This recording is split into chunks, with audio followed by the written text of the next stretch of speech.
Si Unang-una Attorney Trixie na, Cruz. 17 days na Attorney po. Trixie Cruz. 17 days simula nung nawala sa atin si Tatay Digo. 17 Guwapa, days regional siya sa personal. hindi niya Tisay. kapiling. 17 days tayong walang sinasandalan. Pero andito tayo ngayon, hindi lang dahil birthday niya. Pero para ipaalala dun sa mga nakatira sa tabing Pasig, na naaalala natin ang tulo sa atin na bahagi tayo ng isang sambayanang may mga karapatan sa ilalim ng saligang batas.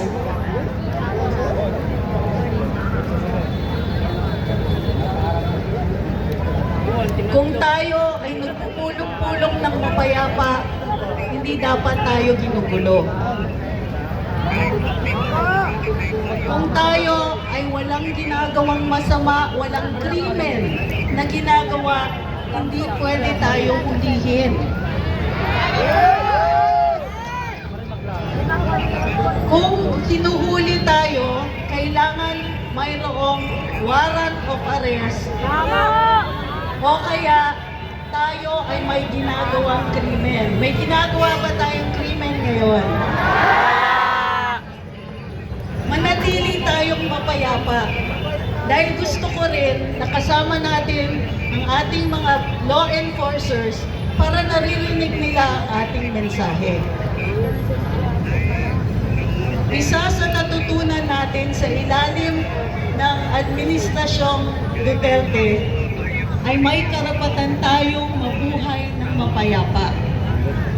May karapatan tayo na hindi tayo ma-hold up habang naglalakad pa uwi. May karapatan tayo na maniwala na yung ating pinabayad na buwis ay pinangangalagaan ng mabuti at ginagamit sa tama. Mayaman pa lang Pilipinas, maraming proyekto pala ang pwedeng magawa pag tayo'y nagbabayad ng buwis. Nakikita niyo ba ang Manila? Banda dun sa site ng 2016 pa lahat ng flyover na yon. Wala yung North-South Connector Road. Wala po yung mga diversion roads. Hindi inabot ng 6 na taon na tapos yon at nagbago ang mukha ng Manila at Pasay. Nangyari yan sa buong Kapuluan. Nagpunta ako sa Sulu. Doon po kasi ako lumaki.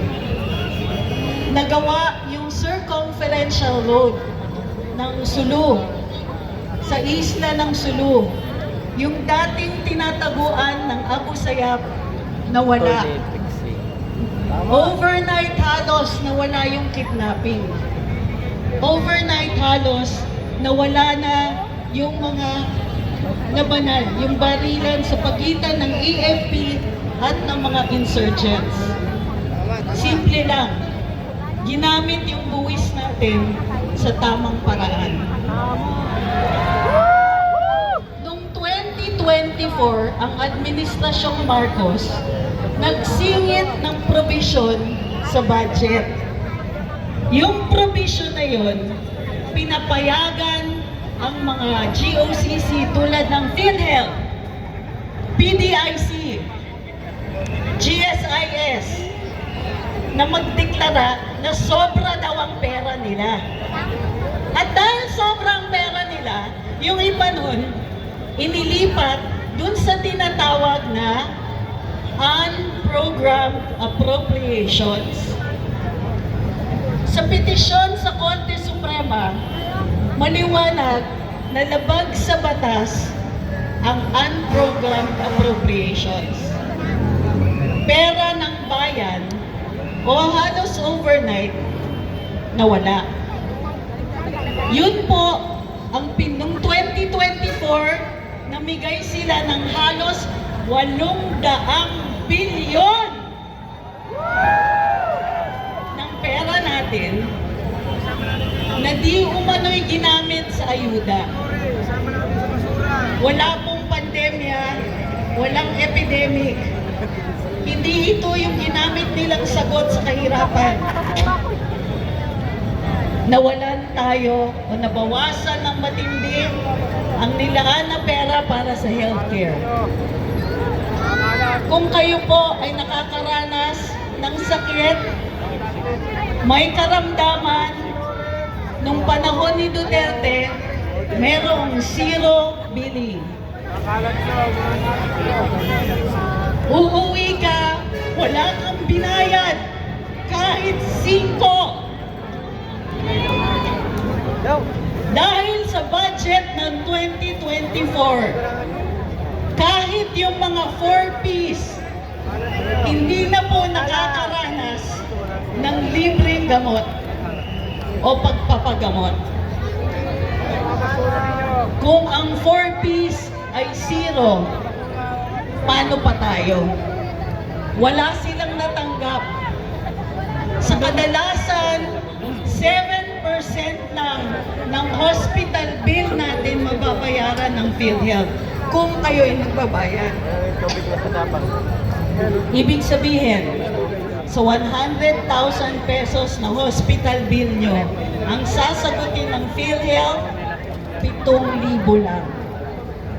Maswerte pa tayo kasi sa 4Ps, kahit malubha ang sakit, tatanggihan sila ng ospital. Ang laki naman ng diferensya nun sa panahon na pwede kang pumasok sa ospital at uuwi nang ginamot ka na at wala kang babayaran. Maraming salamat sa pagbabayad ng buwis at sa maayos na paggamit nito. Ngayong 2025, mas malala ang ginawa nila sa budget natin. Marami nang naligaw. Nasa Korte Suprema ang petisyon at dinidinig. Pero pag naririnig natin yung oral arguments, lumalala ang nakikita natin. Ang dami pala nating pera. Ang dami para nating pera na hindi nagamit sa tama. Sinong may kasalanan? Tambalos-los! Tamba! Malaki na to dyan! Pag mahina ang liderato, hindi nahuhuli ang tiwali. Pag mahina ang liderato, mataas ang crime rate. Pag mahina ang liderato, kahit ang kapulisan natin, hindi maaalagaan.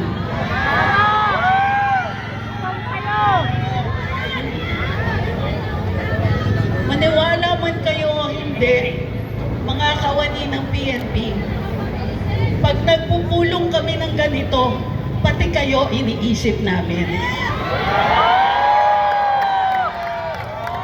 Iniisip namin ang mga pamilya ng bawat Pilipino. Mga bata na maswerte tayo kung may natututunan pa sila. Bawas ang budget sa edukasyon. Iniisip namin ang mga magulang ninyo, tumatanda na, pero ang laki ng medical expenses. Iniisip namin lahat ng ibang mga kababayan natin na walang trabaho.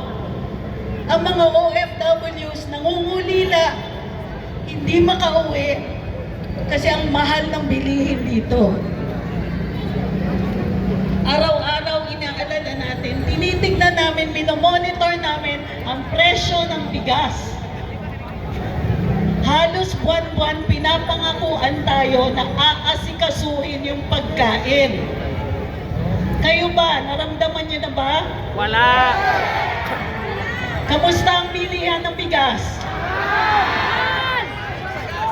Kamusta ang ulam? Ang gulay nabubulok doon sa mga inani ng ating magsasaka. Pero pagdating dito sa Metro Manila, ubod ng mahal. Binabaan ng Presidente ang taripa sa pag-import